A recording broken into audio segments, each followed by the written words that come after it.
श्री कृष्ण ने कहा है, अगर तुम्हें किसी ने दुखी किया है तो बुरा मत मानना। लोग उसी पेड़ पर पत्थर मारते हैं जिस पेड़ पर ज्यादा मीठे फल होते हैं।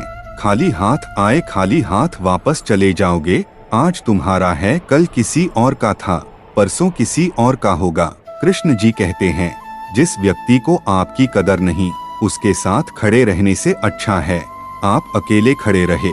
तुम जिसे अपना समझकर मगन हो रहे हो, बस यही प्रसन्नता तुम्हारे दुखों का कारण है। कुदरत के फैसले पर कभी शक मत करना।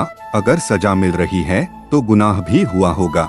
जब आप प्रभु से जुड़ जाओगे तो आपकी परीक्षा प्रारंभ हो जाएगी।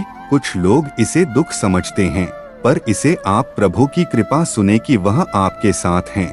इच्छा पूरी नहीं होती तो क्रोध बढ़ता है, और इच्छा पूरी होती है तो लोभ बढ़ता है। इसलिए जीवन की हर स्थिति में धैर्य बनाए रखना। तू करता वही है जो तू चाहता है, होता वही है जो मैं चाहता हूँ। तू वही कर जो मैं चाहता हूँ, फिर होगा वही जो तू चाहता है। जीवन में आधे दुख इस वजह से आते हैं क्योंकि हमने उनसे आशाएं रखी जिनसे हमें नहीं रखनी चाहिए थी, और आधे दुख इस वजह से कि हमने उन लोगों पर संदेह किया जिन पर नहीं करना चाहिए था। अच्छी किस्मत के लोग थोड़ा भी बुरा होने पर भगवान को कोसते हैं, और बुरी किस्मत के लोग थोड़ा भी अच्छा होने पर भगवान का स्मरण और धन्यवाद करते हैं। मैंने पूछा, कैसे करूं तेरी पूजा? भगवान बोले, तू खुद मुस्कुरा और औरों को भी मुस्कुराने की वजह दे, बस हो गई मेरी पूजा।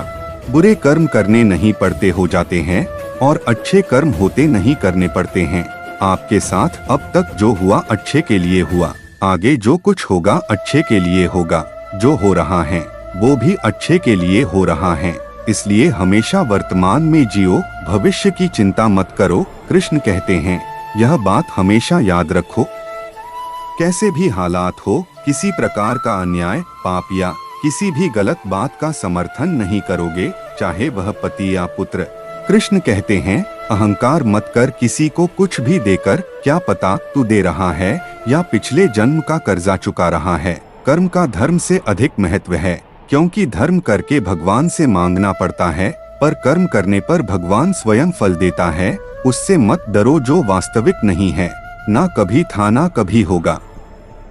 जो वास्तविक है वो हमेशा था, और उसे कभी नष्ट नहीं किया जा सकता। दुनिया के सबसे ज्यादा सपने इसी बात पर तोड़े हैं, क्या कहेंगे लोग।